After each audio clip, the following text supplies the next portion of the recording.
I'm back and I've got player props ready for you, starting off with Evan Mobley. But what exactly is the prop we're attacking today? Let's find out. Bam, there it is. Evan Mobley over 26.5 PRA. That is where I'm starting my day. If we're just looking at overall, since the All-Star break, he's been averaging just a little under 28 PRA per game and been hitting the over in 67% of games. But you got to look deeper. You can't just look at the game logs. You can't look at the trends, my friends. It just can't be only that. And when you look a little deeper, you remember, oh, yeah, that's right. He was hurt for a stint. He missed 20 days of basketball, came back, played 21, then 25 minutes. But in the last 3 games, has played 31, 31, and 29 minutes. He's healthy again. If the team needs him to run a decent amount of minutes, he's going to be able to do that. And that's all we can ask for this player prop. There's a few things that look so good for this. Number one, the Jazz matchup. Yeah, that's right. They are the second worst team in the NBA versus opposing power forwards and give up the second most assists to opposing power forwards in the NBA this season.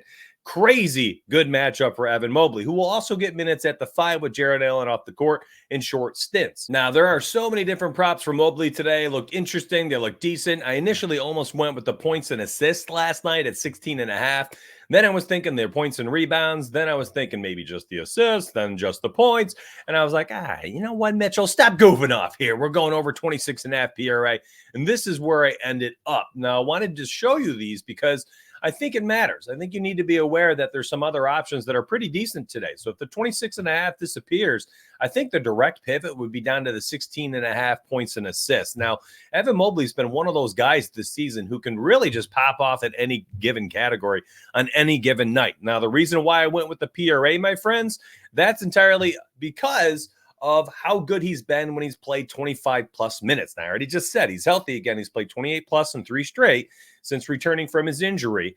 And in games this season, now, 25-minute mark is quite low. It's not like I'm asking for a ton. That could happen during a blowout win, blowout loss.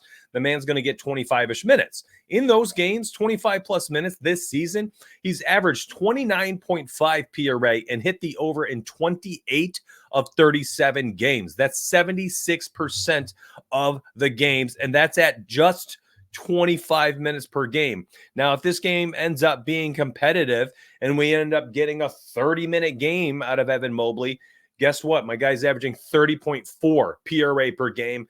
There's a lot to like here, including the matchup, including the minutes trends, including his health.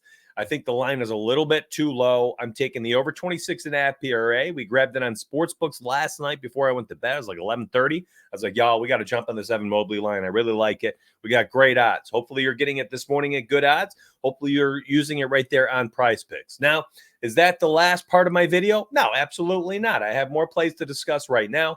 But first, before we get to that, please, by all means, hit the like button and drop a comment down below. There you go. I did my YouTube stuff. And if you're new to the channel, first time ever watching, please hit the subscribe button. I'm here every single day. Video goes out around like 8:30 to 9 a.m. And then I usually will do a live stream on Twitch and Kick. And that will likely continue for another month or so. And then my optimizer should be ready again, as that went back into beta. After the beta mode, we went back behind closed doors. We're putting all these updates to it. And I'm going to launch a revamped version of it in about a month or so. So stay tuned. Got a lot coming for you here on YouTube, my friends. But you're going to need to subscribe.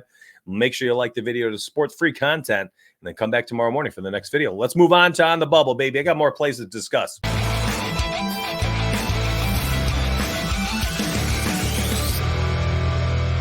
All right, first On the Bubble play right now. I'm not entirely sure if I'm going in or I'm just going to watch it from the sidelines tonight. Emmanuel Quickly. Now, remember, if you're new to my show, my On the Bubble plays are my short list of plays. I don't know if I'm making official or not. He has not played since March 17th. That's the only thing I'm concerned about. I'm waiting for reports to hear about minutes, if he's going to have any issues. RJ Barrett also returns to the team today. He's been out for virtually the same amount of time, about 3 weeks, all the way back to, I think, March 11th. So there's some influx going on in the Toronto lineup here, so I'm not entirely sure what we're getting. Although, even with Barrett and when he was getting good minutes, this line seems a bit low. Earlier this year, we're getting this at 12.5. So I potentially go back to it. Austin Reeves at 10.5 is an interesting play as well. We took him, I think, at 8.5 and at 9.5. Now they've moved him up to 10.5. It's going to give me some pause just because I am concerned about a blowout against Toronto. Yeah, I said blowout. That's right. They're just not a very good team right now. And the Lakers are playing some good ball, man. They are playing some good ball. They're favored on the road. I think that's an interesting option. This is an interesting one as well.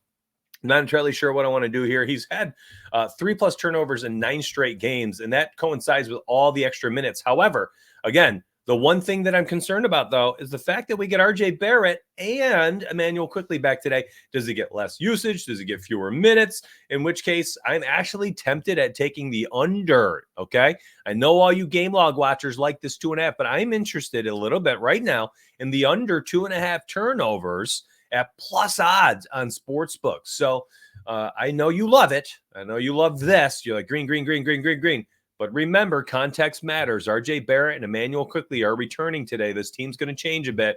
Maybe Kelly Olynyk has a little bit less usage rate passing tonight too. And then we get the turnover rate going down. We go under 2.5 at plus odds. Could be a nice play. So that's an interesting one I'm thinking about right now. I'm looking at this 54.5 for Giannis and thinking this is a little bit too high for what could potentially be a massive blowout. And if we get a massive blowout tonight, I don't know. I don't know how he gets here. I mean, he could pop off and score 35 points, grab 11 rebounds and rack up 6 assists. And that's not over. He's just not going to hit the over there. And now, listen, I know. No Damian Lillard. Sure. I totally get it. He can just pad his stats without Dame Dog. We've had 6 games without Damian Lillard this year. He had 69, 52, 46, 50, 27, and 60 PRA. He played 37 plus minutes in 5 of those games as well. So it's not like he hasn't had the opportunity to rack up minutes and opportunity. 5 of those 6 games, he played a ton of minutes, and he only hit the over twice. Now, the Atlanta game, you're looking at it, had 60 without Damian Lillard in that Atlanta game, taking 20+ field goal attempts in all those games. Racks up a ton of assists in most of those games, 7+ in 4 of the 6. Rebound-wise, kind of low, 12 or fewer in all but 1. Here's the issue, though. Out of those 6 games without Damian Lillard, they've only won 1 of the games. They've only won 1 game without Dame. Tonight, they get a patty cake matchup against the Washington Wizards. They're minus 1,000 favorites on FanDuel Sportsbook. They're a 13-point road favorite. Now, if they go in there tonight and absolutely go bonkers and blow them out, I have no clue how he's going to hit the over. In games this season where they won by 15+ points, he's been under in 11 of 13 games. 10+ point wins, well, they have a spread of 13. This is pretty interesting, right? He's been under in 15 of 21 and averaged 50 PRA. Not entirely sure if I can jump on it right away. Giannis might still go out there for 36+. And against Washington, could drop 65 PRA in 30 minutes and just call it a day. That one's an on-the-bubble play, though. Again, I can't lock it in. Another play I'm interested this morning, same team. Brook Lopez, over 15.5 points and rebounds. Now, I know the PRA right now is a popular play, but truly, to be honest, I don't care about the assists. They're going to come. They're going to go. We have no clue when they're coming or going. His 1.5 assist prop today, juiced to the under. I think those are going to be pretty random from Brook Lopez. I think the best possible opportunity we have here is just the fact that he's got this matchup against Washington where it's just delectable. Anybody who is like 6'10" or taller, that's all you got to be. You have a chance of going absolutely bonkers against the Washington Wizards. And I think today's no different for Brook Lopez. For the points and rebounds, listen, he's played him twice this season. He had 16 points and then 39 points. And rebound-wise, he had 9 and he had 6. Even dating back to last season, this is a matchup he's feasted on. He's at 18+ points and rebounds in all 6 of 6 games. Now, we've had 6 games this season without Damian Lillard in the lineup for Milwaukee as well. And out of those 6 games, Brook Lopez played in 5 of them. Now, the first 2 of the season, he only played 28, 21 minutes. The next 3, 38, 26, and 33 minutes. He hit the over in all 3 of those, 19, 17, and 16 points and rebounds. I like this matchup. It's just literally as good as it gets for opposing centers against the Wizards. They are dead last in the NBA in points allowed to centers and dead last in the NBA in rebounds allowed to centers. So Brook Lopez over 15.5 PER. That's points and rebounds. Very, very close to being on my official list, but currently just remains on the bubble. If you're a member, you're going to find out later if this one ends up being official. And if it doesn't, hopefully it's helpful for anybody on YouTube. If you need access, I've got a 15-ish channels full of betting models and picks and slips for all sports books and pick'em apps from a huge team. $14.99 down below. My team is on fire right now. My picks are doing very well as well. Hopefully you join up. If not, at least like the video, subscribe to the channel, turn the little notification bell on, and come back tomorrow morning.